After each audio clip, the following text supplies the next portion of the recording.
It's our light, not our darkness, that most frightens us. For a man to become all that he could have and to have to hold that is a bigger burden than having the excuse of why he is the way he is.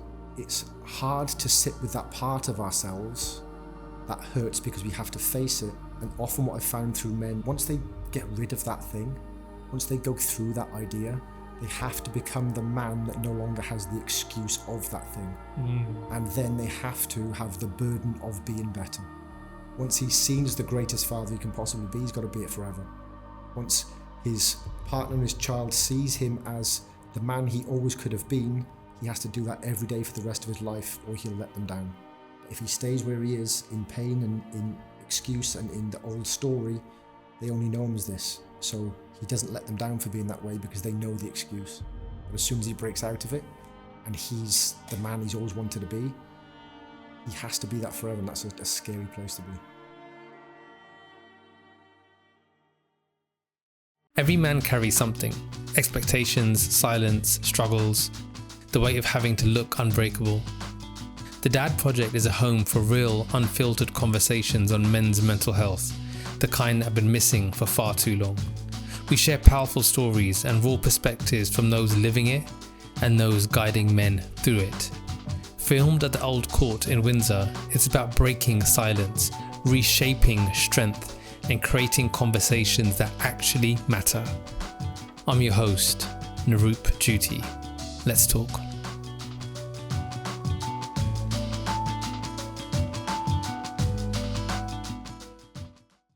So Chris, if you had to describe your childhood in one scene, what would it look like? Describe my childhood in one scene. I think if I described it in one scene, I suppose I'd have to kind of break a scene into two. I was a bit of I came out fast, so my mother was in labour for 45 minutes, and she said I came out fast and never stopped. And so I was all over the place. However, I was the middle child. And for my whole childhood, I felt like a black sheep. And so I'd always see my brother being allowed to do things because he was the oldest, and my sister getting all the stuff because she was the youngest, and I was the one in the middle with no excuse to have things. And I don't think it was true that I didn't have things, but I suppose the scene would have been that of me being in the middle, and kind of forging my own way, being the black sheep and being very different from my whole family, which is why I moved away early and they all kind of stayed together. What does it mean to be a black sheep? What is that? Describe it as a young man. Were you lonely, isolated? How did that feel? Yes to all those. So I think that the earliest thing I can remember for this is I remember thinking when I was younger, my parents were arguing in a different room. And I can't remember the age, but I remember thinking in my head at the time, I understand what they're arguing about. I understand how they can fix this, but I also understand I'm too young to know how and why. And so I felt older than my age, wiser than my age, and different than everyone else. I felt like everyone else was in a state of almost sleep and panic and fear, and I was just, stuff is going to be okay. And so I did things my own way a lot. Played different sports, did different things, had little friends. I was an in-betweener, I suppose, one of those. And had no real connection with my mum, no real connection with my dad. They were all tight as a family, and I ended up doing my own things and moving away by 19. What do you mean by when you said, I knew how to fix it?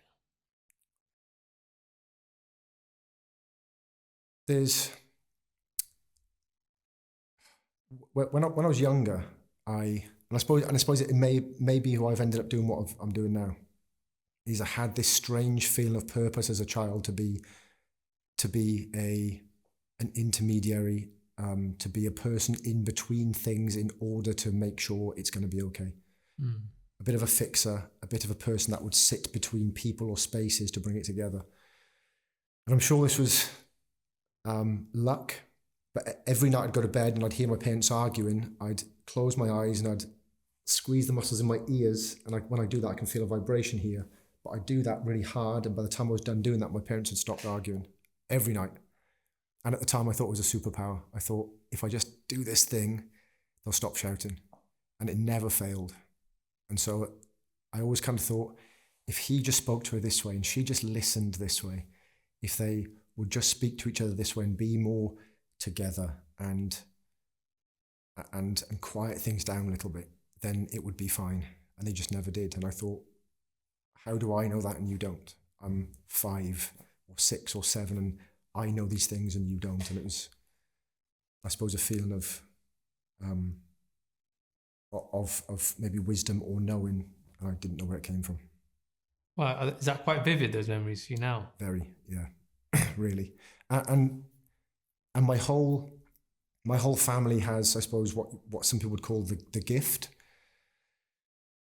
But I never thought I did. So my cousin was a well-to-do doctor, and woke up one day with spirits around his bed that you could see, and ended up going to a doctor to see if he was okay, and they're like, your mind's fine. So he went to a spiritual guide and they said, you're having a change. So he's now become a full-time medium instead. My brother would see someone stood at the end of my bed that he'd call my guardian angel and say everything's going to be okay. My sister would have like wake-up dreams where she'd walk around and see things, and I was just in the middle like, what is going on here, like in my family? Wow. But I seem to have a connection to something else, but all those things were very, very vivid. And how did that affect you growing up in terms of, did you used to look at other children around you and think, you guys are just not on the same kind of wavelength as me? Yeah. Yeah, very much, because I seem to be very cerebral and want to learn, and I'd have my head in books and like to learn things very specifically. So a bit of a nerd, a bit of a geek in that sense, but also very much with empathy.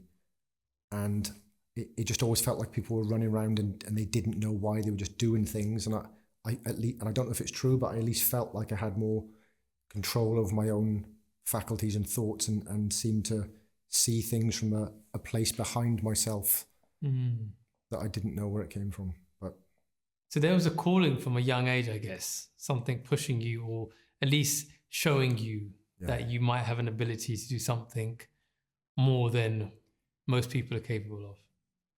Yeah, I think so.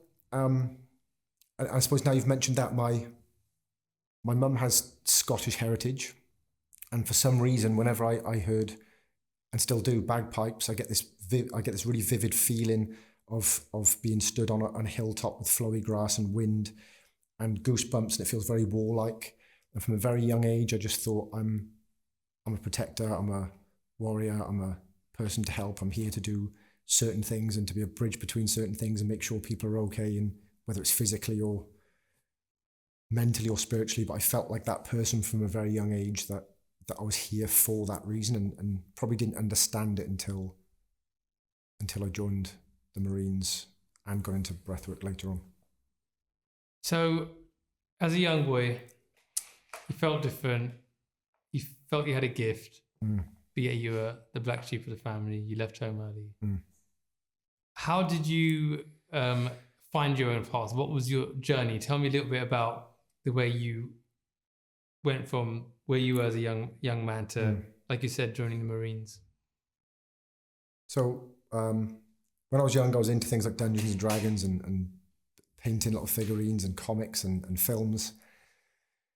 And for some reason, I started playing basketball. A guy I played with, Mike, he was running a bar, and I ended up working on the bar with him, became the assistant manager, became the manager. It's like a small nightclub, and we got it from, I think, £1,000 a week to something like £12,000 a week in the space of about a year.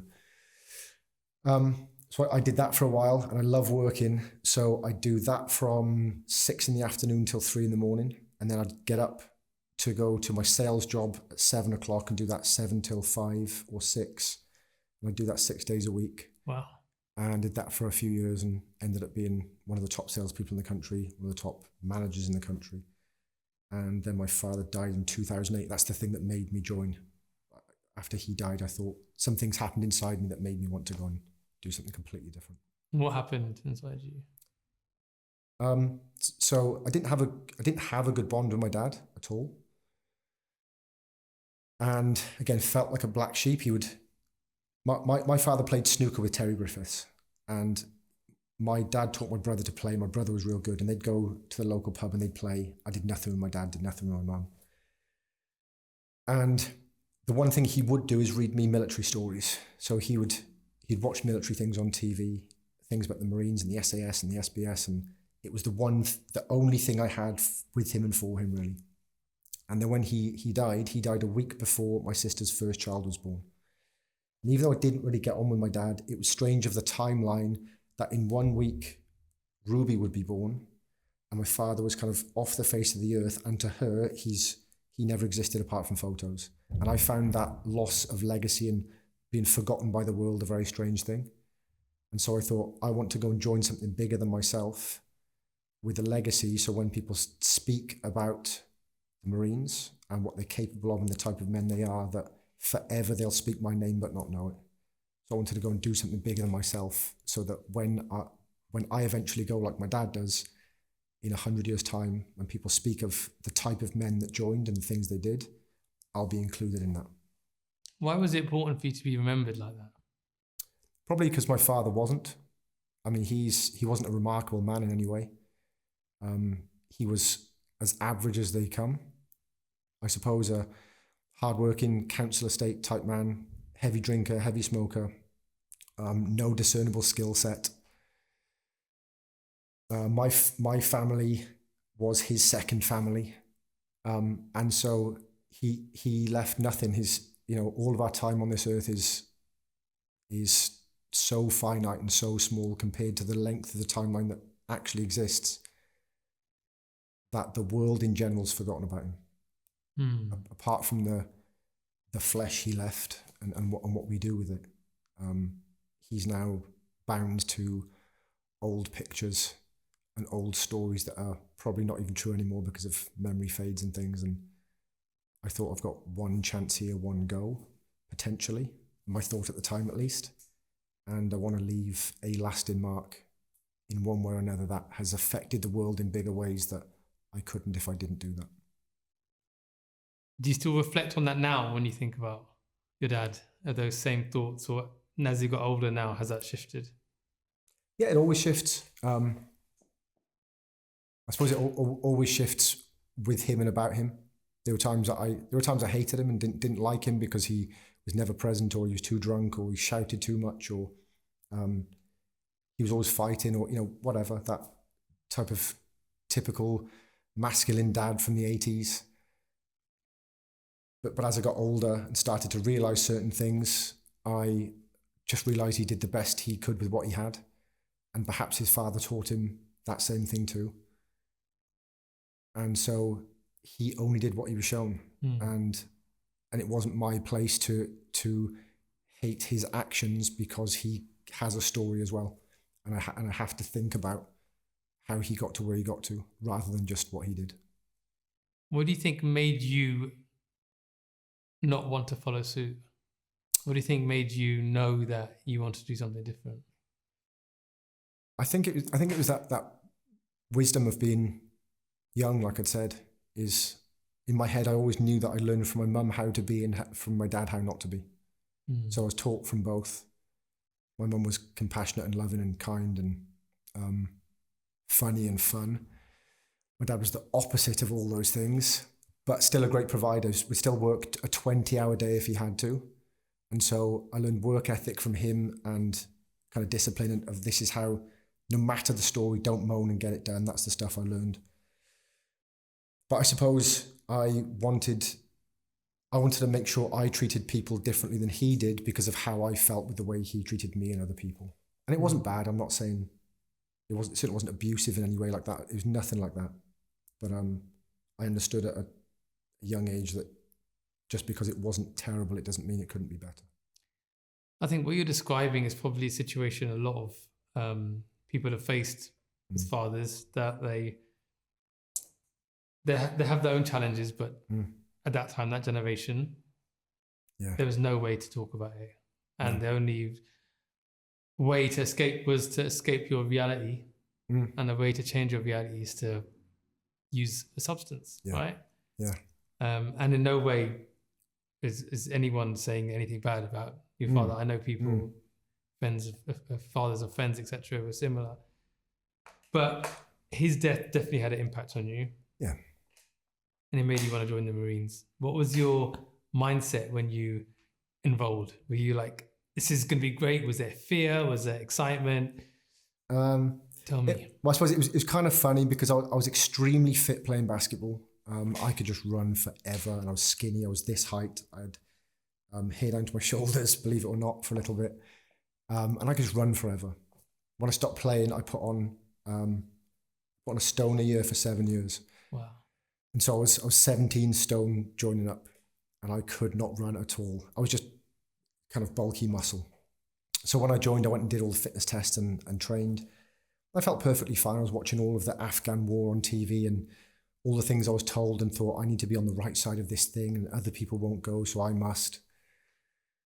And I didn't feel the fear until I got off the train at Lympstone Commando Training Centre, walked through the gate, and it closed behind me. And I just thought, what am I doing? Like, I'm now behind the wire. I'm now with these men, and it's now real. Like, it's all well and good looking at the TV and thinking in my head, I can be a commando, and me thinking commando is the movie Arnold Schwarzenegger was in. And then when I got there, I thought, this is real. And of course, this training before that, there's days, the fitness tests and the 2 or 3 days together, but the day I turned up to be there for 9 months to pass the test was hearing the gate close behind me and being called up the hill was probably a bit of fear, yeah. Do you think all the men that had enrolled at the same time as you felt the same thing? Do you think they were all questioning themselves? Or were some of them like, I've always wanted to do this since childhood? I'm going to butcher this a little bit, but there's a quote by Plato that says that all men at some point in their life will regret not having joined the military because they'll never understand what they could have become. And I think, or have gone to war at least. And I think that's in a lot. I think in an archetypal way, that thing is in a lot of men of, if something happened, could I? If the worst comes to the worst, am I the type of man that could? And I think a lot of people deep down, no matter their story, I feel like it comes from that deepest place of the masculine, of the male, of the protector, the provider, the warrior, from that place of someone has to do it. And this calls me to be here for other reasons. And then laid on top of that is the story that led them. So in me, I felt that same thing, but the thing that made me move was the death of my dad. Do you think that calling's lost a little bit nowadays in men? Yeah. Yeah, I think for a lot of reasons. If I think about my father's father and their time, we basically came off World War I into World War II, and then we had this heightened state of how everyone is and how the world seems to be, a whole world at war, and has sunk now into kind of where we are, this place of relative safety and protection across the world, for the Western world at least, for the most part. And so I feel like most men, most men now, especially in the Western world, there is no war for them. There's nothing to fight against. It's generally so safe, and it's generally so good. I believe a lot of men have lost purpose of, there's actually nothing to fight for. And in the same light that I think the idea of people now hate the patriarchy and those type of things, that any type of masculinity that arises in a man is sometimes seen as bad. And so I think that bit's being repressed as well, to become a little softer, to be more of the modern man.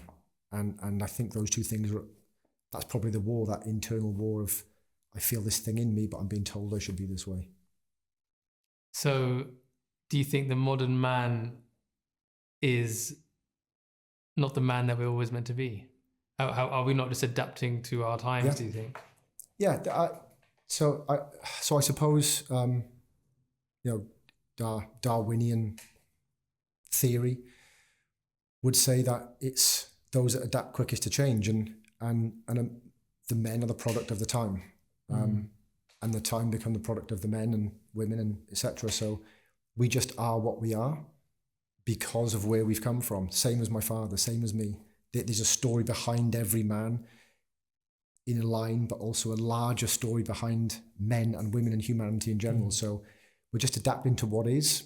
But I think the world has changed so quickly through technology and reach that I believe most people don't understand the world they live in because it's moving faster than we can keep up with. We've got children now teaching parents how to use new things. Yeah. And so it's with the first couple of generations where parents are behind their children and don't know what's going on. I think it's interesting because I don't think men know what to adapt to. No. Because it's always shifting. So who do I need to become? Mm. Before it was very clear cut. Yeah. This. Yeah. Rolls. Yeah. Now it's so blurred and meshed. You're constantly just weaving and just losing yourself, right, aren't you? Yeah, I agree. And I think, you know, most suicide rates, for example, that the highest suicide rates are amongst men. Yeah. And I don't think it's any coincidence that the generalized stereotypical masculine purpose has been lost. In World War II, there are stories of men that would lie in bed with shell shock and not move for weeks on end.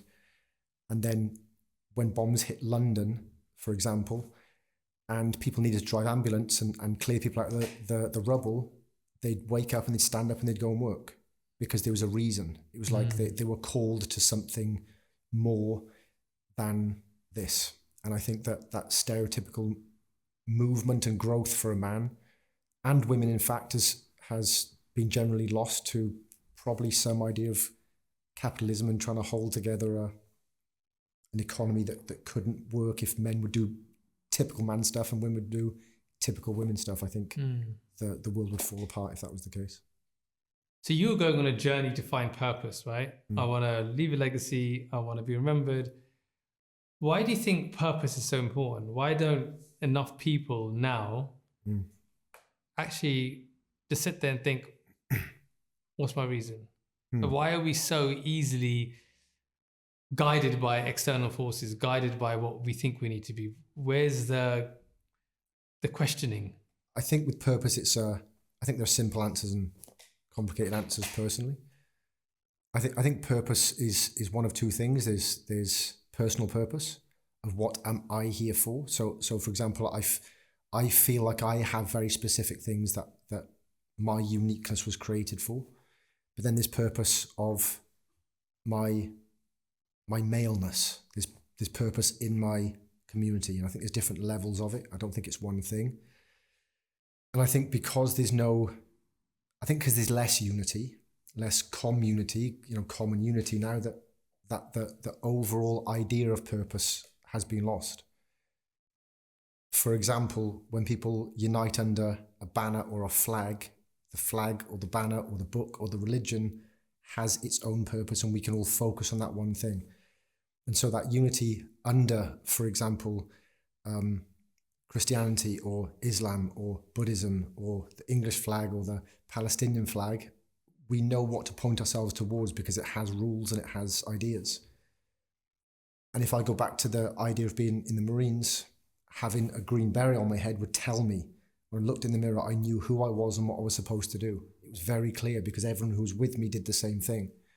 And the last time I took that off and walked out the gate, there's no common unity for me to link with other people and move towards anything. So I was alone. And I believe that's how most people feel. I think people feel alone in their own countries across the world because there's no united front under flags or religions as much anymore. And I think people just don't know what to do and how to act. And people are getting more and more isolated through technology and stuff like that. Yeah, 100%. And it's like that. That's a big one. Is I saw a small video the other day that said this is the first generation in which we no longer wonder, because the moment half a question is out, somebody's Googling it. And so we don't have the opportunity to sit and feel within us how an idea makes us feel, to unite us towards a thing of like, that lights a fire in me, because when I think about it deeply, it makes me feel something. And that makes me want to do something about it. We sit there and as soon as the question comes up, we Google it, that's the answer, and there's nothing in the body. It's just information put in with no thought, with no being of the idea. It's just information put in, and I think there's too much information and not enough wonder. Well, that's beautiful. And I never actually thought of it like that. Because naturally our brains will just adapt to that. Yeah. I don't need to think about it. Was it? Boom. Yeah. Yeah. And you're right, that wonder that it could be this or it could be that, or what really is it, the questioning, the thought, the back and forth conversation with yourself, gone. Yeah. And I think that's probably the biggest word in the whole conversation is no questioning. Is if the answers, like questions require action, questions require thought to find the answer. And if answers are so easily come by, no action is required. And if no action is required, there's no purpose for action. If we can get anything at the touch of a button, then there's no point to question, there's no point to move towards something, because everything we need is at our fingertips. You know, including dating and travel and jobs. We can just press a button, it arrives. So it's almost like everything's broken down because no one feels it into themselves long enough to understand the distance between themselves and it and how to get there. It just arrives. Things aren't earned, neither are they? They're just given. Yeah. And so everything's throwaway. Everything. Like including life. Yeah. It's just too... part of the conversation we had earlier about animals and plants and rocks and just seeing things the way they are and having some sort of reverence for life itself and existence. When that doesn't exist at all, everything is throwaway, including everyone's life, because I believe we should have, in my opinion, a common reverence for everything, and then all of a sudden everything matters. Yeah. Or nothing matters. That's really true. So this idea of life, you giving your life for your country, the Marines. I think when you think about combat, it's a lot of people will just think fear. Yeah. Is that what you felt? A really short time.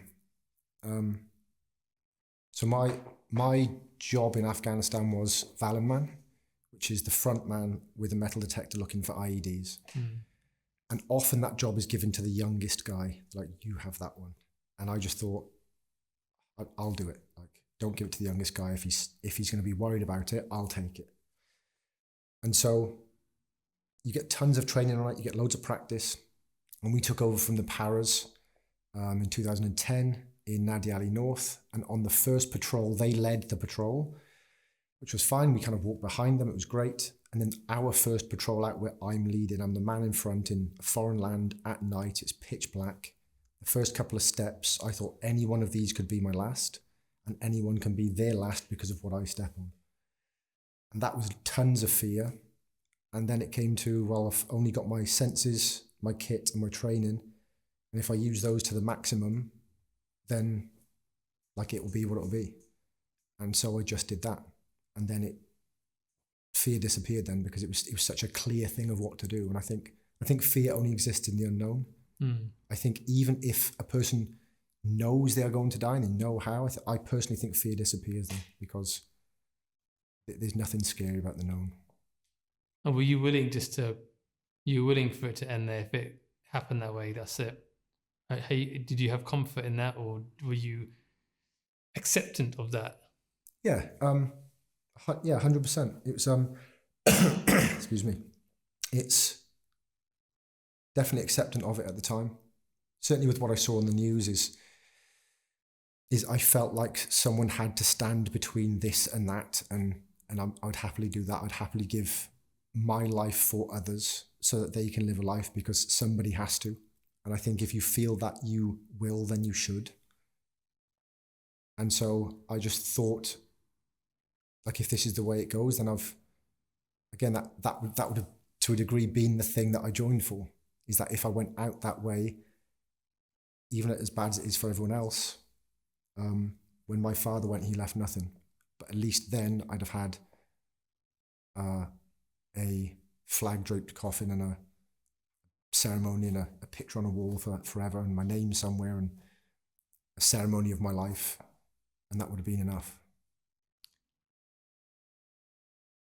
From all your time in your service in the military, you've now kind of earned that, what you were looking for, that purpose, that legacy.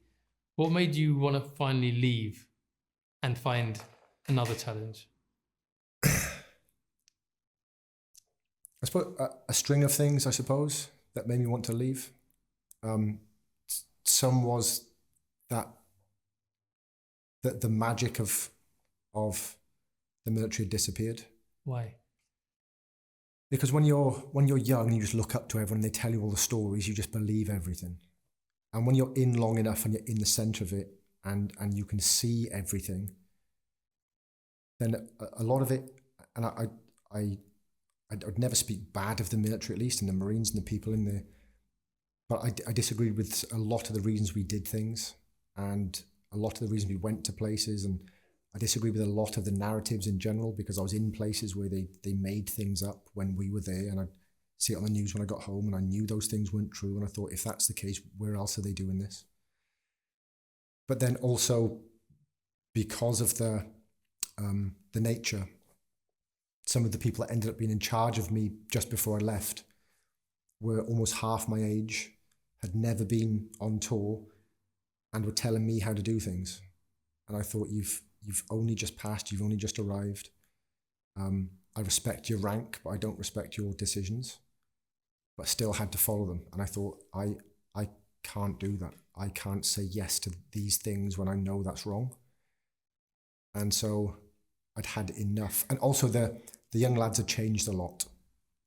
When I joined, it was very much playing cards every night and they'd go out drinking and that sort of thing. We'd bond very physically, and it was training together and, you know, very typically manly stuff. And as I was leaving towards the end, the lads would sit on their beds on their own and watch Netflix with their headphones on and not speak to each other. And I thought, I'm not the right guy to lead these men because I don't understand them. That's quite self-aware to do that, isn't it? I think so, because I tried, and I know towards the end I didn't have their respect because we were different, and they certainly didn't have mine. And so I had to go because I thought that they need someone to lead them that understands them and that they understand that they can listen to. So I thought it's just my time to go and do other things. And of course, me having joined later, I was 37 at this point, and you don't get paid a great deal of money. And being almost 40 and on a terrible wage, when I'm thinking about what happens in 10 years from now, I had to go find more money and more purpose elsewhere. So then you started your next chapter of your life, left the Marines. And it leads me on to how I first saw you. And it was at a men's meetup, I guess, a mental health day where I was invited to be a speaker. Yeah. And I walked in, and it was a gym, CrossFit gym, and I'm looking around. I brought one of my friends with me, and I saw you there. I was thinking he's probably one of the owners of the gym, or he's our instructor for the fitness part of it. Didn't think anything else. Everyone's doing their talks, introducing themselves. We did some deadlifts. You're still there and hanging around the back. I'm like, what's this guy? Is he gonna like getting involved? And then they said, okay, we're gonna start the breathwork part of this. And next thing I know, I look at you. You're taking your socks off, rolling your jeans up, open this suitcase with like all these headphones, and you start speaking. And I found out you're going to be running the breathwork session, and I couldn't believe it because I would not think it was something that someone who looked like you would do. But that breathwork session was my first experience of it. And for people who haven't done breathwork, you can go into it and tell us all about it. But I had you in my ears with headphones, the music guiding me through it. And it's a very intimate thing because as you're breathing, you're opening, and this voice is guiding you through this experience. And that experience for me was quite profound because, and maybe you can help dissect what I was feeling.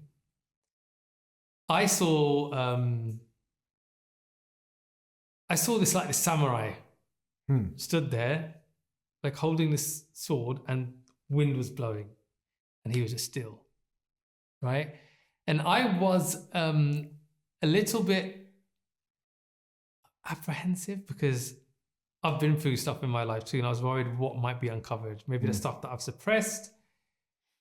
But I was really glad when I saw the samurai, and he was like, everything's gonna be fine. And this was just before launching the Dad Project. So taking a big step, putting this out to the world.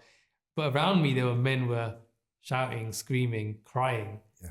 And that was almost like I was on the battlefield and I could hear these sounds all around me, but still I was still. So maybe you can dissect what I was feeling. But before that, tell me a little bit about how you got into breathwork. By accident, really. I came out of the Marines and again was very an A plus B equals C type guy, more to do with science and action, really. And I went to do yoga one day in Northampton. Amazing instructor there.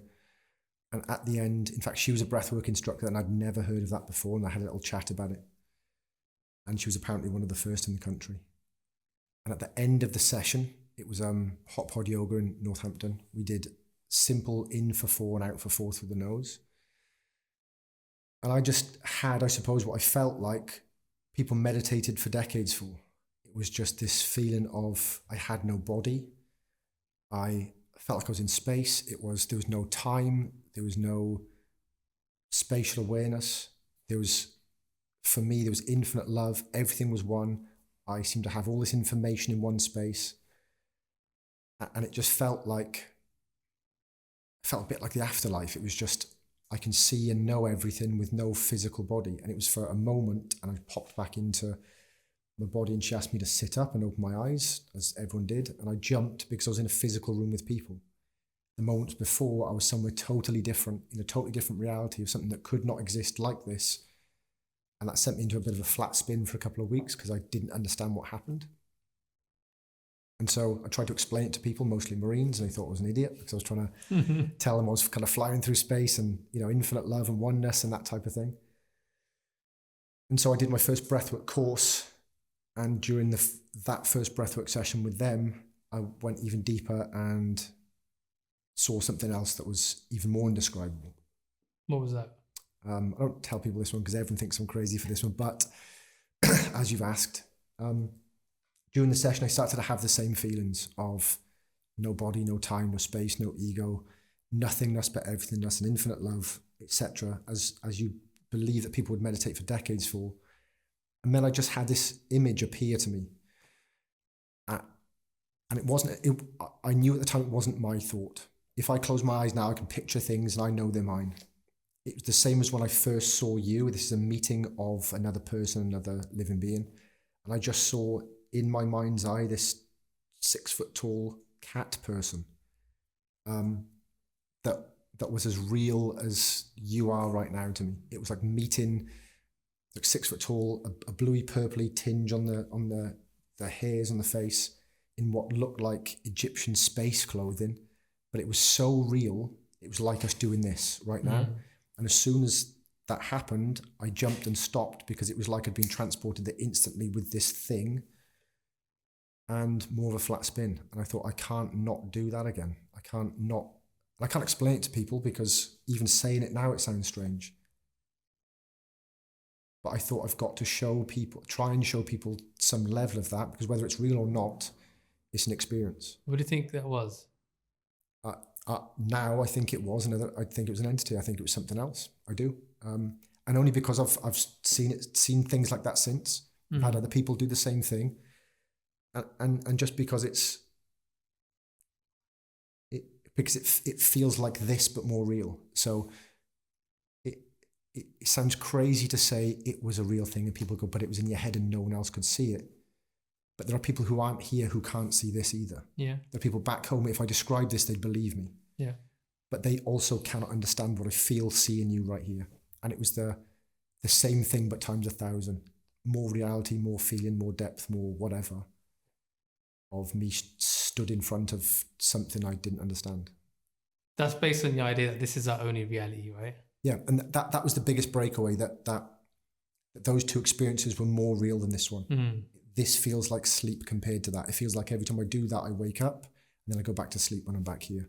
So that feeling of coming around and being groggy in the morning and waking up and doing everyday life, it feels like dream state, this state, higher state when you do that thing. And it feels like it levels. And so it's hard to describe that until it's been done. But that's why it feels like it's real, because it's like a step. Do you try to go back to that state often, or have you been back there? I have tried, but there's no controlling it like this through breathwork. Breathwork kind of just does what it does. And there are certain practices to bring certain things around. But I prefer breathwork to bring about what is needed rather than what you want. So if you were to describe to somebody what is breathwork, I think people have heard of it. I don't know what people have heard of it, but I'm not sure if they know exactly what it is. So talk me through it. Sure. So if anyone has ever been in cold water, like they've stepped into the sea or in an ice bath, they might notice that they'll breathe in. And they'll breathe in because the breath is a control for the parts of the autonomic nervous system. So the autonomic nervous system controls things like heartbeat and breath and things in the body that we don't have control over. However, for some reason, we've been given control of the breath that can control the rest. So it's almost like that's to be left alone, because that's what keeps you alive and functions. But if you take the breath and use it properly, you've got control over the rest of those things. And so instead of, for example, getting in water and then the breath controlling how you feel, you use the breath first. So it's conscious use of the breath to change the internal state to bring about what you'd prefer to have. Most people probably think that the breath is a simple thing. You just breathe because you need oxygen for your blood and for the organs, and that's it.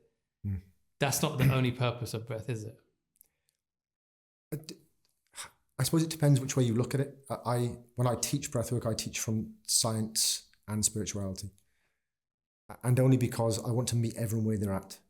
I would only have listened to science when I started. And so if on the scientific side of things, it is for gases in the blood, for oxygen and for CO2, and they cause a lot of the spiritual feelings scientifically. So technically that's a yes from the science point of view. It's just the changing of gases and the alkalinity in the blood that cause, for example, the shutting down or slowing down of the default mode network in the brain that turns off the ego and sense of self in the prefrontal cortex and drives you back into the mammalian brain, which deals with emotion. So physically, it turns off the most recent part of our brain as human beings, which is the prefrontal cortex, the neocortex. When that disappears, then we regress almost back into emotional states of things that have been repressed in us from implicit memory.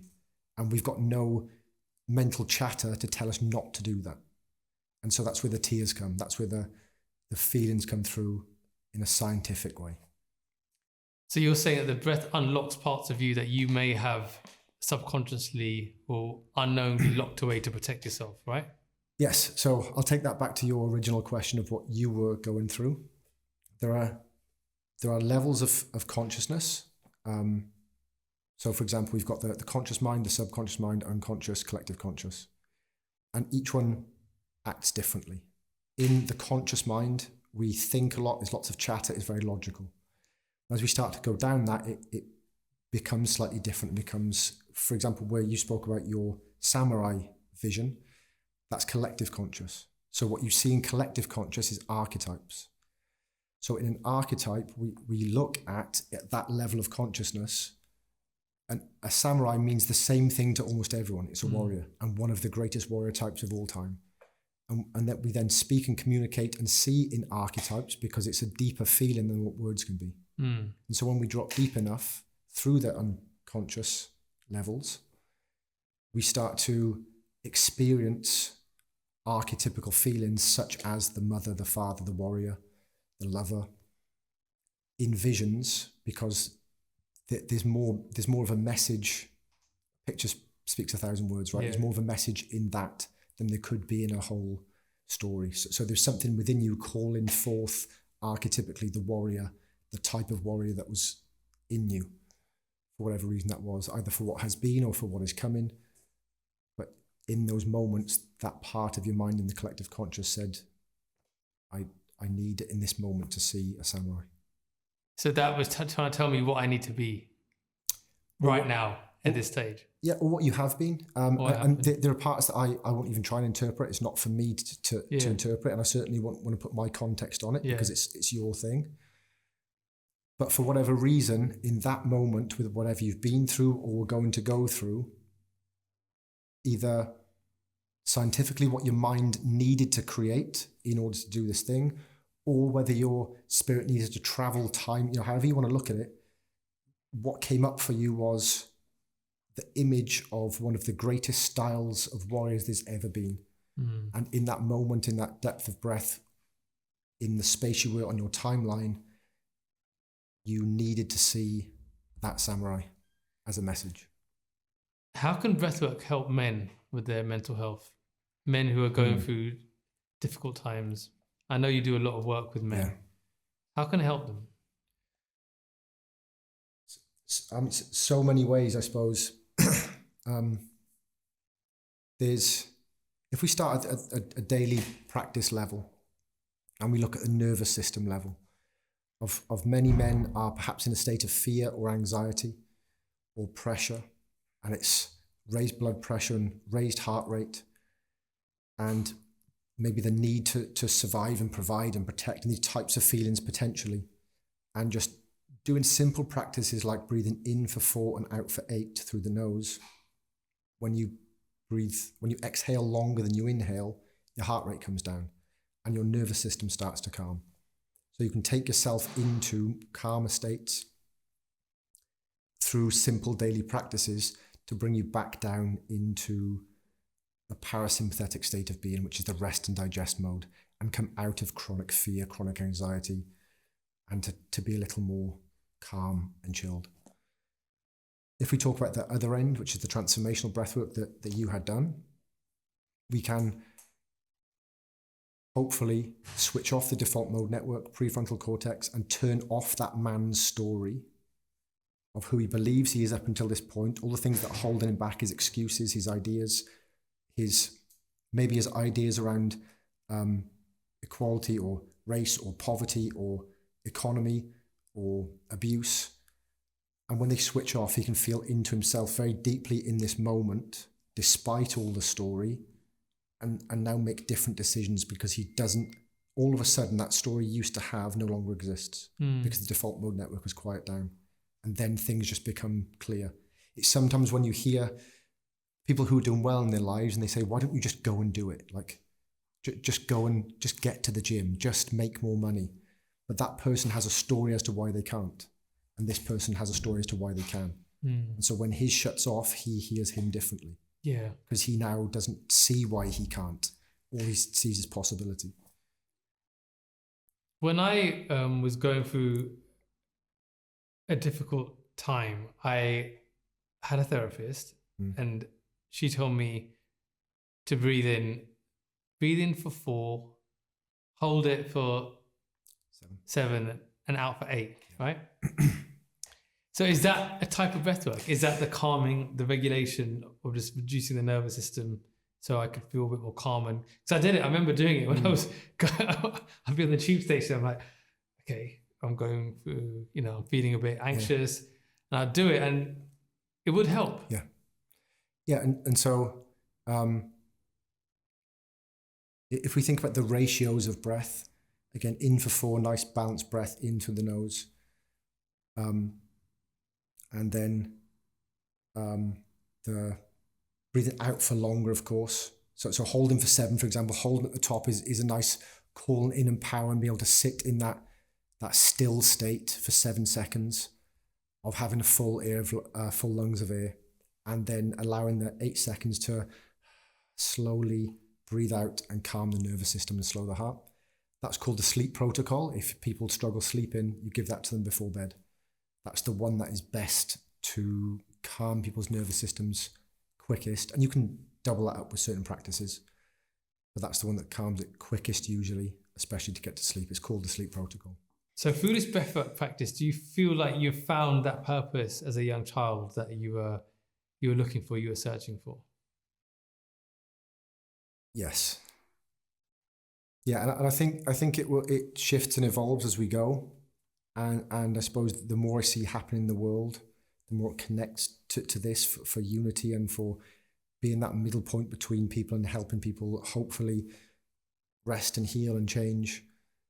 And so I've always been.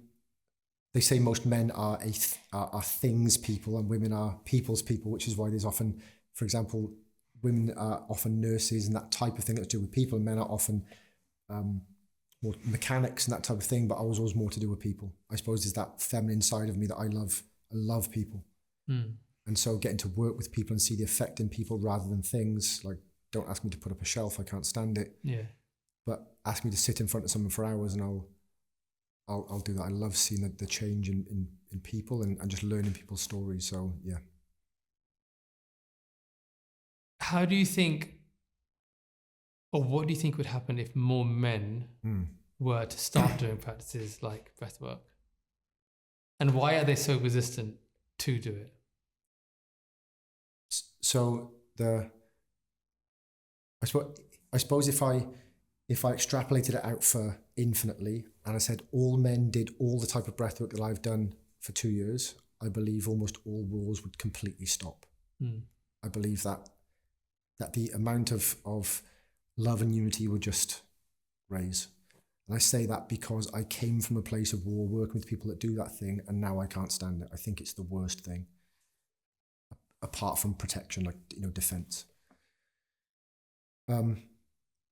So I believe if men did more breath work, they would drop out of old paradigms and old fear of ego and wanting to protect and wanting to fight and wanting to push back against things, and drop into a space of a sovereign human being and just everything being more positive, that we don't have to battle each other. We can get to common unity through talking, through shaking hands and breaking bread and doing the things that friends would do.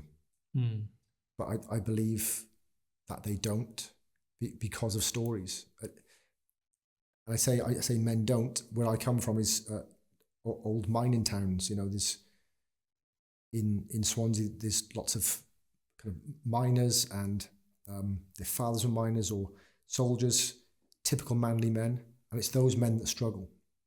And if I go to places like Sacred Sons and Unmasked Man and more of the modern man, they are into it because of their background and their heritage and what's brought them there. So it's never about the man, it's about the story. And it just so happens that most men have a similar story. And so that's what kind of holds them back, at least. The story that they tell themselves? The story that, yeah, yes, because if whatever someone tells me, I have to hold on to it in order for me to keep telling myself that. So if someone tells me I'm awful or I'm good, I can choose which one to hold on to. And then internally I tell myself the same thing. And so when, as a child, I was a very emotional child, cried a lot, screamed a lot, banged my head on walls if I'd lose games and scream. And my dad was like, grow up, don't do that, don't act that way. And so over time, I just stopped that emotional piece because I wasn't allowed to. It's not how a person acts. Now, I could have done one or two things at a young age. I could have said, okay, which I did, I'll follow my dad's guidance because he's my dad and I'll act just like he did. And in fact, when his father died, I saw him walking home and I looked out the car window and he walked home, not a tear on his face. And I remember thinking, when he dies, I want to be that strong. I don't want any emotion because he looks like he's fine. And how is he like that when his father's died?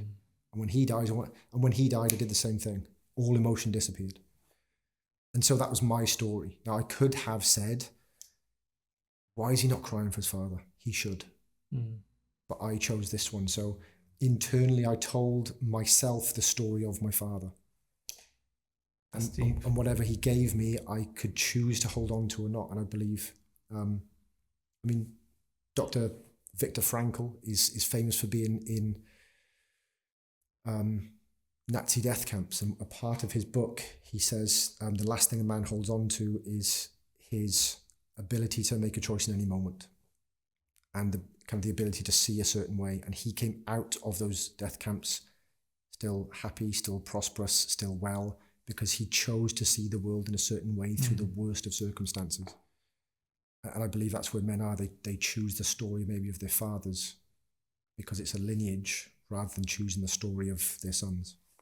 How do you think we change our story? How does a man change his story?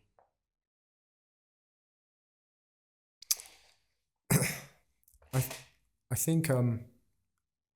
think depending on this story, there are different doorways. Mine was breathwork.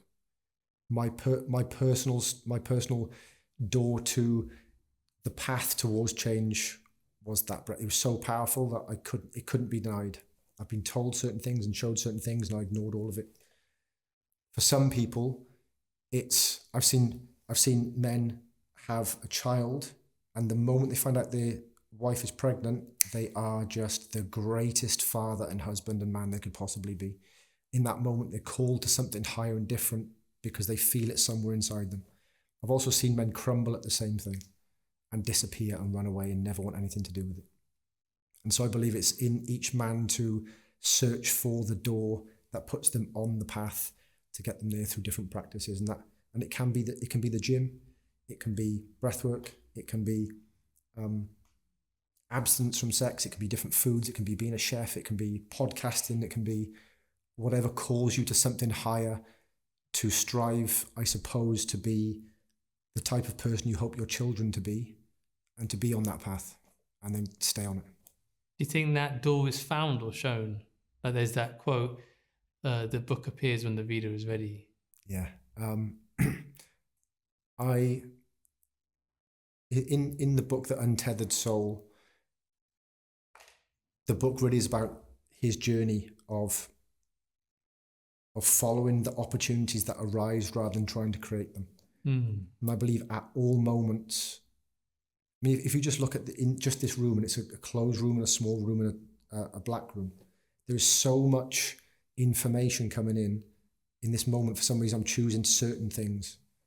And I believe when I walk outside, there'll be millions and billions of opportunities and stories and ideas and things for me to focus on. And I believe they are always in front of me, and it's whether I decide to do it or not. And so I believe that we are always shown the way. It's just whether we choose to accept it and move along that. So you can create your own reality. 100%. Yeah. And, you know, I suppose if we talk about Buddhism, we are internally gods. If we talk about Christianity, we are creating the image of God, and with Eve eating the apple from the tree, we became gods because we knew and we understood evil from goodness. And if we look at quantum physics, that the idea that the observer creates the reality is known in string theory. And so whichever way we look at it, from whatever angle and book and teaching and religion, we have agency. And I think that's the only thing that matters, is that we can make all the excuses in the world as to why we do the things we do, and we've become the people we've become, but we have agency, and I think that's the point. Talking about gods, you've got on your hand Ganesh. Yes. Tell me about that. It's quite prominent. Yes. It's there for a reason, right? It is. So the god of overcoming obstacles. And this is the logo of my breathwork business too, which is it's an open pine cone. Obviously, the pine cone is connected to the pineal gland, which is connected to consciousness. And if you have been in the Vatican, they've got pine cones everywhere, which is a symbol of consciousness. And this is an open pine cone for the idea of open consciousness. But this, at the time, was all my tattoos have kind of been called to have, I feel. And this one was, for me at least, my work through breathwork is to help other people overcome their obstacles that they perhaps could not do by themselves. And it's just a constant reminder of that's what I feel like I'm here for. Love that, man. If a man was to come to your breathwork session for the first time, what would he expect? Talk me through it. I can give you what he'd expect as the session, but not what he'd expect as an experience. As a session, yeah. As a session. For someone who's listening, thinking, what is it? is it really going to be like? What would happen? What, do I sit up? Do I lie down? Yeah. Because I didn't know. Then you give me a pair of headphones. I'm like, yeah. What's happening? And sure, so that's one type of session we have. What can be expected really is for me to stand in front of the people that arrive and hopefully open up myself and my heart to people to let them know that I've been through it too and I've done all the things I'm about to ask them to do. And to explain it the best way I possibly can through science and through spirituality and somewhere in between, in the hope that they understand something. And then I'll show them how we breathe and perhaps the things they could expect physically and mentally from those things. And we'll practice a piece of that to make sure we get the breath right, because there's optimal ways of breathing that help with what's to come. And then we go through about 45 to 60 minutes of deep conscious connected breath work that might include some touch or energy work to help someone move through the breath and experience what they need to experience. And then at the end, we'll bring them back into their body and talk about it. Is it always lying down? Is it always with music? Or is that just the time I experienced it with you? Yes, so that type of session was a conscious connected breathwork transformational style session. So in that session, what we wanted really was total relaxation. We wanted as little obstacles as possible. So for example, men are often tight in the shoulders, the neck and the lower back from the work and the type of places we hold trauma and emotion. So we want all that to relax so a person the body can not be in their own way, which is what the movement part of yoga came from, is moving the body out of the way of the mind and the spirit. However, we can do breathwork sat up or stood up, depending on the outcome. So some people I do breathwork with when they're sprinting, or when they're on a bike, or when they're lifting weights, or when they're walking, or when they're sat down. So each type of breath has a type of function and a intended outcome. And so I think that's the difference with me, at least. I call it full spectrum, is that I can facilitate from the scientific end of performance-based breathwork for flow states and increased oxygen efficiency and CO2 tolerance, right the way through and up to spiritual type experiences that still have gas exchanges in there, but it's a spectrum of where we do that depending on what the person needs. Tell me about the Sacred Sons and the work you do with men there, because when I was speaking to you on the phone for our pre-podcast chat, you told me you're really passionate, obviously, about helping men specifically, and the Sacred Sons is one of the ways that you're helping them. So I suppose we've talked a little bit about traditional masculine roles to a degree, and in 2022, I think it was October, I saw a reel online that showed a good friend of mine now, Peter Eugene Bennett. He's got long dreadlocks, and in this reel, he crawled across the floor in the mud and he roared like a lion. He jumped up and he spoke to a big circle of men, and it was just this big ceremonial, very old school, tribal looking actions. And I thought, I don't know what that is, but it stirred something up in me that I need to go and do. So I went to Devon to spend 4 days with them, and they bring men together to do what we call carpet work and to get ceremonial. So every morning, for example, we'd have Kale, who's from Hawaii. He taught us a song that they sing in Hawaii to the rising sun. So every morning we'd be up and we'd stand on a hill and we'd sing a Hawaiian song to the rising sun for gratitude. And then we'd sit with food and we'd thank the plants and the animals and the people and the cooks and the people we ate with for gratitude for all that we had and for the earth for nurturing all those things. It was super alien to me and I didn't understand a lot of it. And then we kind of hugged and cried, and like people were half naked and they screamed in each other's faces and let out primal screams and roars and opened their hearts about trauma and abuse in front of strangers. And over that time, it kind of, I suppose, connected me back to my heart that I hadn't had from time in the Marines, of closing it down and just being very militant. And it showed me a new way of being and a new way of living and the way the world can be. And so that got me into the idea of men's work. And so I did some leadership training with them and went to help support on some of those sessions. Kind of, it's for free. I just turn up and I spend my own money to go there and help other men through this thing. And then joined Alexander Cottle for the Unmasked Man. Unmasked Man is like Sacred Sons. And I did training with him for 9 months to learn to facilitate this type of men's work for people. And I've then gone back into that training with the Sacred Sons to facilitate the type of thing I was taking through, because I believe that was one of the biggest changes I'd had, was to stand in front of men and look them in the eye and tell them all the things I didn't want the world to know about me. And it's a bit like confession of hearing another man and speaking to another man and then accepting him anyway. And it's some of the best work I've done. Why is that so important? What do you think that does for a man when he tells another man all his pain? I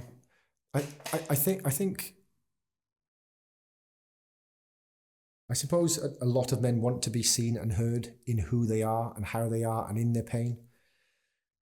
And I know when we lock things in, certainly when I lock things in, they build up and I almost get ready to explode.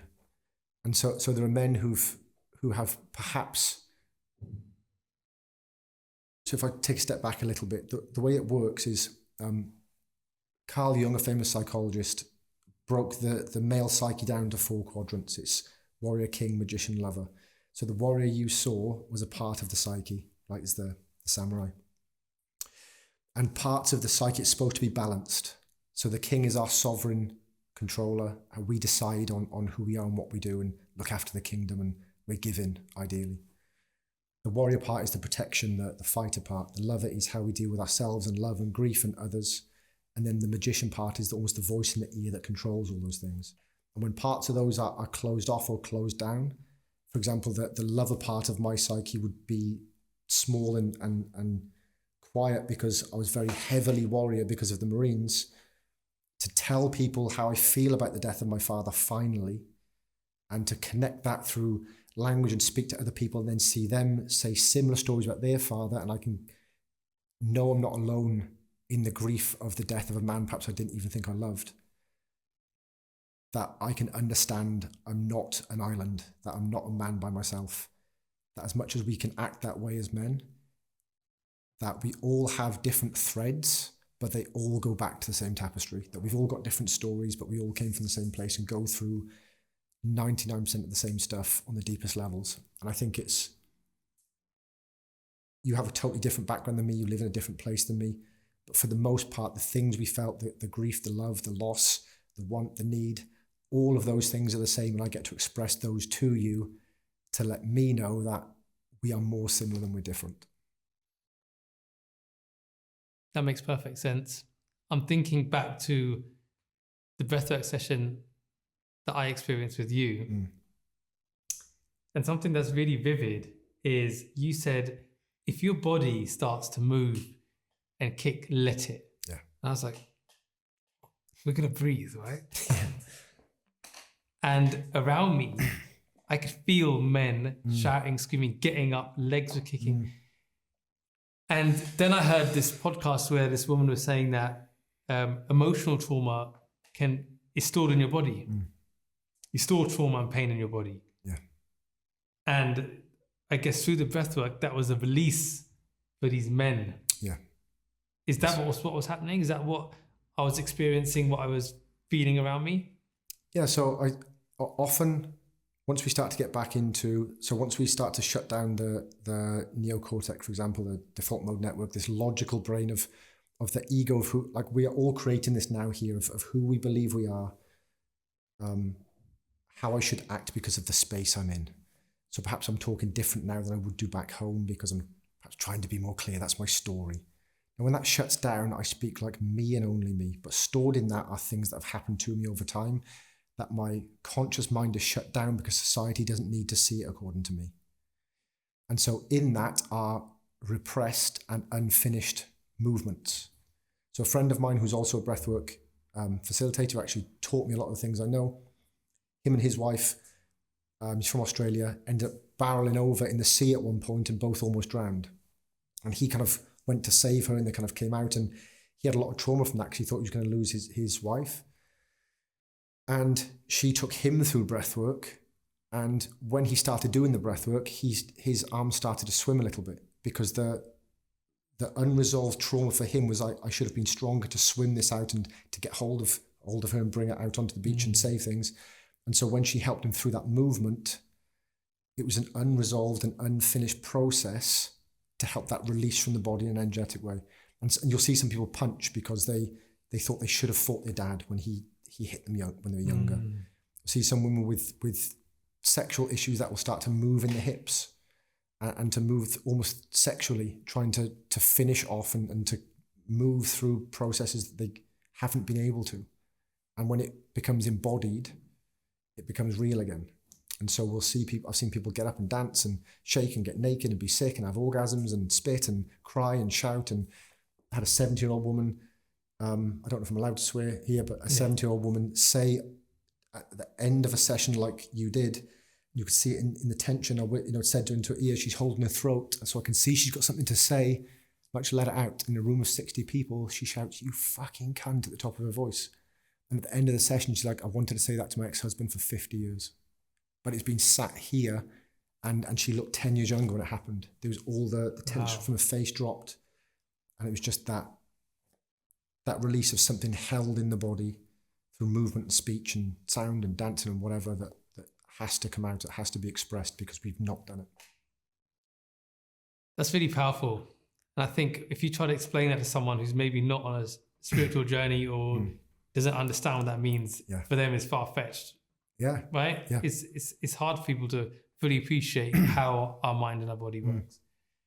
But what could your experiences, your teachings, how could you translate that into a way that your everyday man could understand? What could you distill from all of your unmasked man, your sacred sons, your this deep work, but if you were to distill it into something really quite simple for your everyday man to take away, that he could just move one step closer towards healing, what could you say? I think the easiest way for me to get it across is that most people in their lives will have something they feel like they should have said, or they've got something to say. They might have an idea in their mind or a memory or a thing that they need to tell their wife or their friend or their father of something they did wrong or something they need to admit and confess, and they feel it in their body and it stresses them out and they never stop thinking about it. And so that thought, when repressed long enough, goes so far back in the mind it still exists and still stresses the body and comes out in other ways. But when you bring it out and bring it forward and tell someone, which is why confession is supposed to be powerful, that when you just speak it out and you tell the people, there's that release. There's the idea of telling someone something because it's been sat in the body in the tension. And I'm sure even if you've been waiting for news, you hold our breath. It's a common saying, and we'll tense up waiting for the thing, and then when it happens, we let it all go. And it's that idea of there's something coming or that should come that I'm waiting for, so I'm tense and I'm holding it in. And when we do this long enough and it becomes chronic, it sits in the shoulders because we're tight, and it sits in the jaw because we're angry, and it sits in the hips because we're feeling the sexual energy we don't get rid of, and it's stuck in there. And so when we feel these things and do it for long enough, we don't feel it anymore because it becomes normal. And if that feeling sits long enough in a man, it can change who he is completely, can't it? Yeah. It can. I suppose if it sits there long enough, it can become a lens through which it becomes an invisible lens through which the world is seen. So, for example, if a man has been let down or abused or hurt in the past, and there was a time when he maybe feels like he should have fought back or said something or done something, over time he gets on with his life, but that still exists. He then sees the world through this position and acts out from this because it was never processed. It was never gotten rid of. So even though he can't see it, the thoughts still go through that time in his life because it exists and it's there. But he's pushed it so far back to act normally. But then it comes out in maybe explosive anger or different ways, or drinking or drugs, because he's trying to deal with it but doesn't want to go back to deal with it. And that's that part of the mind I spoke about that tells you to get on with life. But when it disappears, we go back. What I'm probing at, what you're articulating so well, is this older father, older male figure in so many families, which is just shut off. Don't tell him anything, he ain't gonna listen. It's booze, it's anger, it's pain. You ask him, what? Nothing wrong with him, fine, don't tell me. Yeah. And that's what I'm trying to get you to explain, is that person is holding probably something, might be interaction with his own father, being beaten, or childhood stuff in his marriage, failed businesses, feeling inadequate, not a good provider, being embarrassed in front of the family, bills.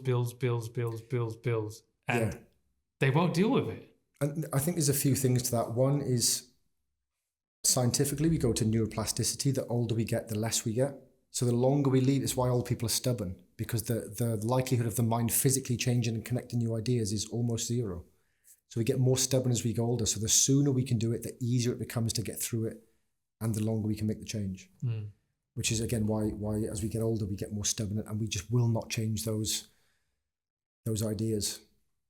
But again, the idea is that it's hard to sit with that part of ourselves that hurts, because we have to face it. And often what I've found through men and women, especially men as a provider, is once they get rid of that thing, once they go through that idea, they have to become the man that no longer has the excuse of that thing. And then they have to have the burden of being better.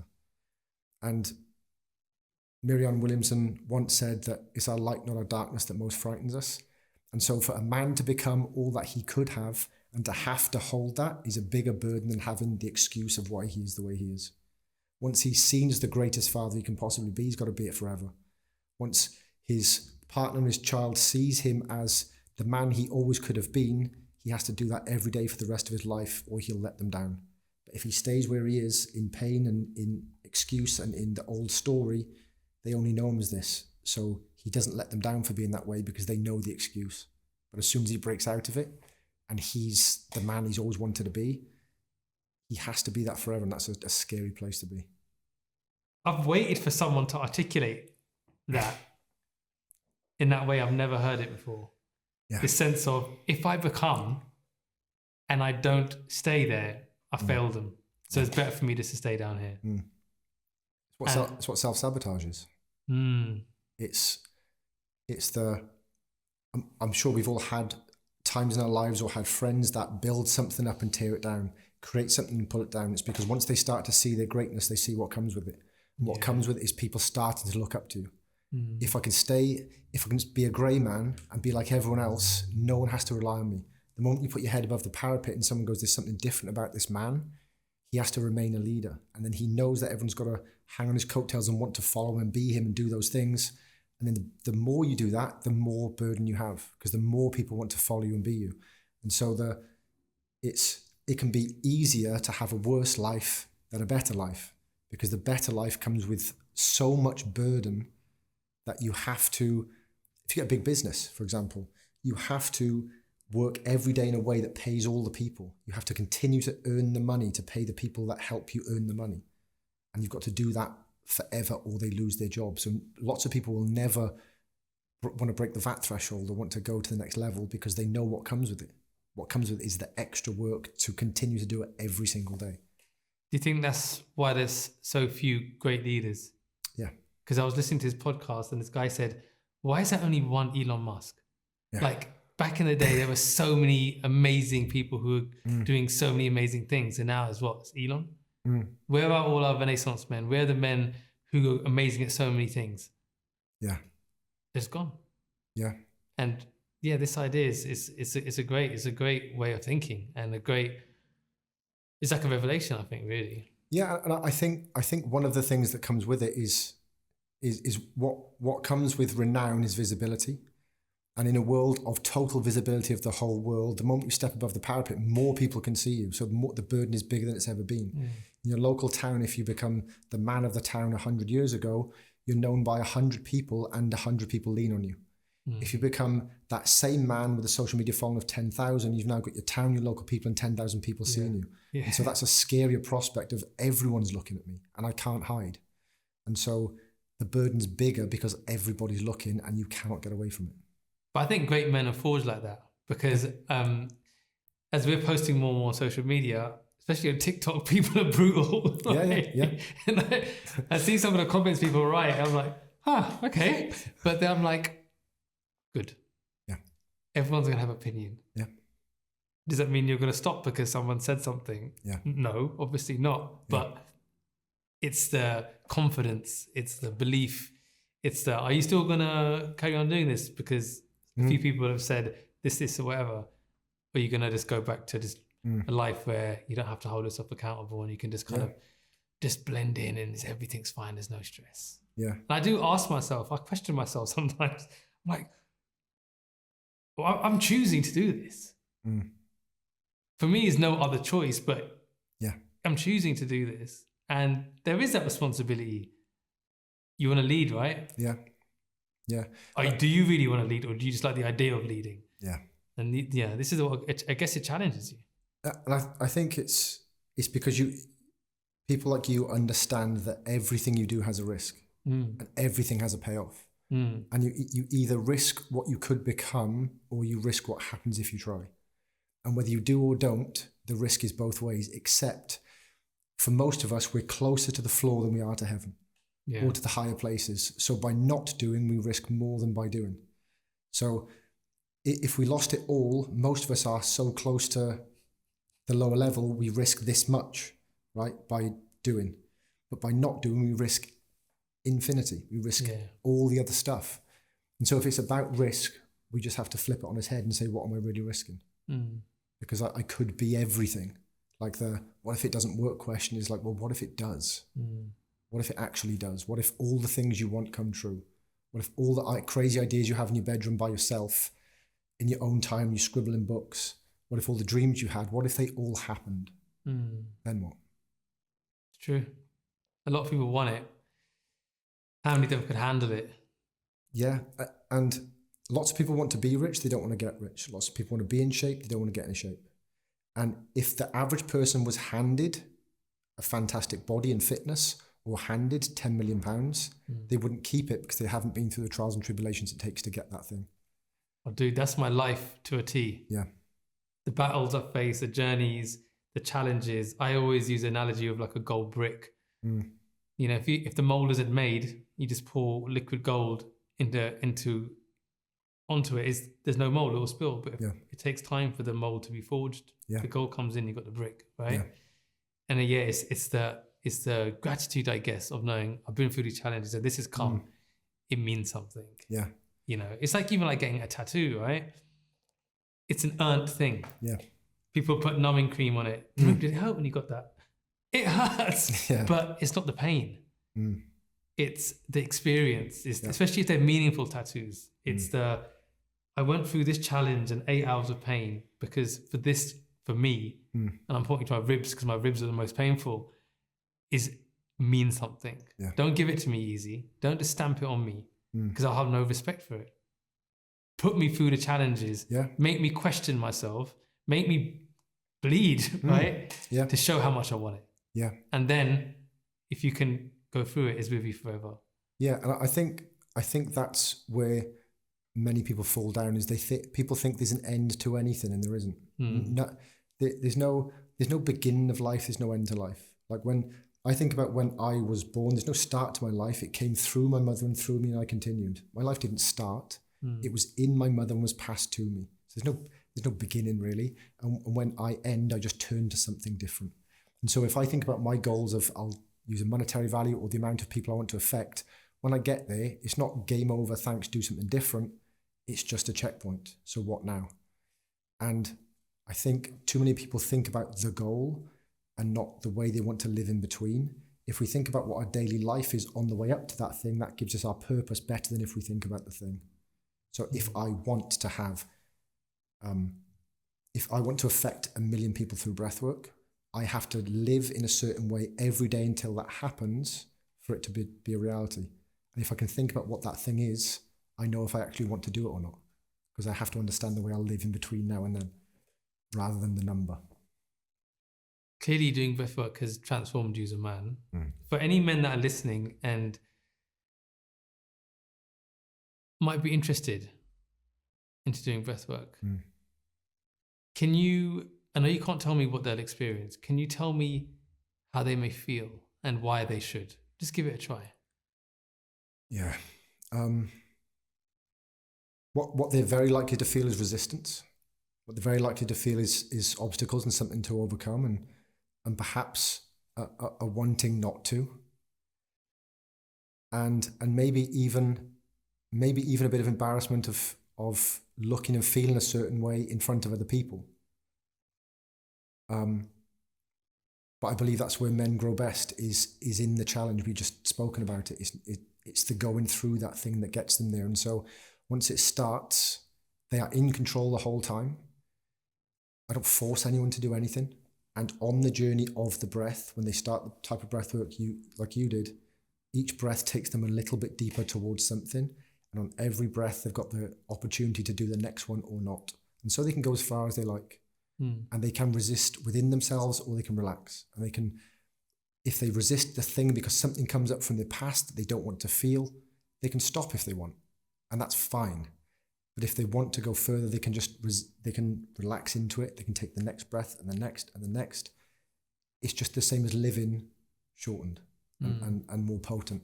And they just may have the opportunity to feel things they've struggled to feel their whole life, or not wanted to feel, condensed into a short space, to bring it into the open and deal with it in a way that they were perhaps told they shouldn't or couldn't.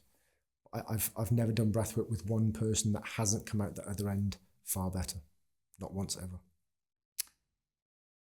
What's one thing we should have spoken about in this conversation as it is coming to an end that we haven't? What's one question maybe I should have asked you, or something that you'd like to share? What a good question. I think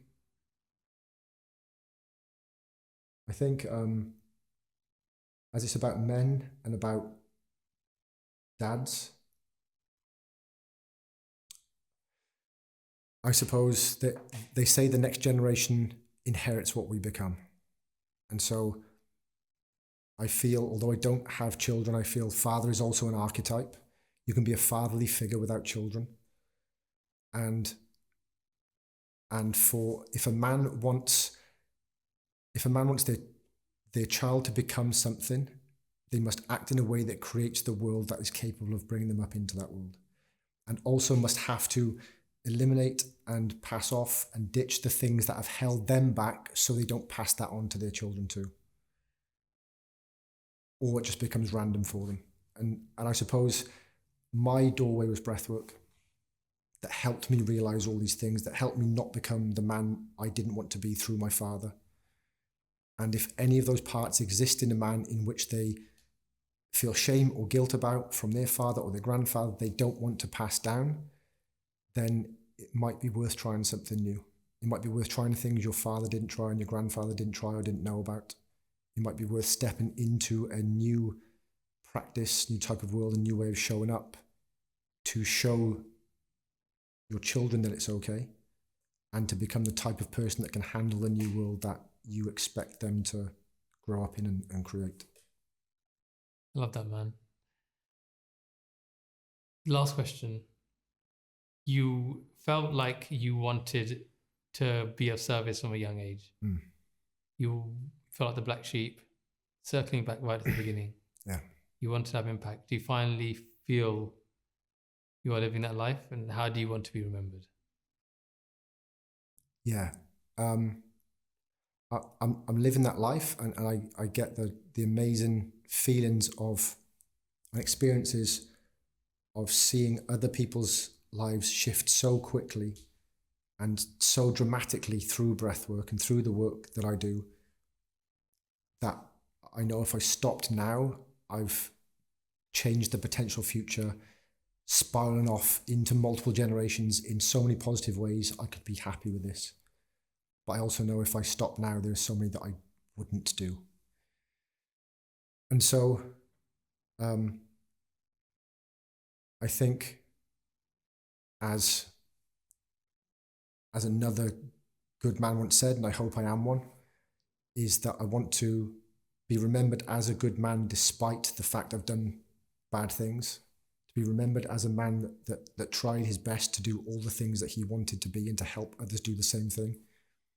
And I suppose one that forgave myself for all the things that I did, my father did, my grandfather did, and they did, and can forgive others for the exact same things, so that there is zero judgment down the line, so we can all bring it all out into the open and live forward. So I suppose it's courage and forgiveness I'd want to be remembered for. That's beautiful, man. I've been waiting for months to try to make this podcast happen. It was definitely worth the wait. So much of what you said has hit me really hard.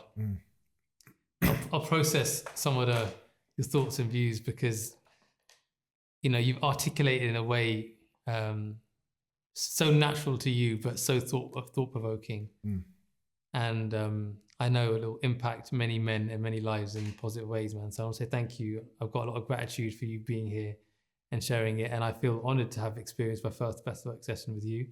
And hopefully I'll do another one with you soon. So thank you for coming down. Really Thank you very much for inviting me. I enjoyed it. Thank you.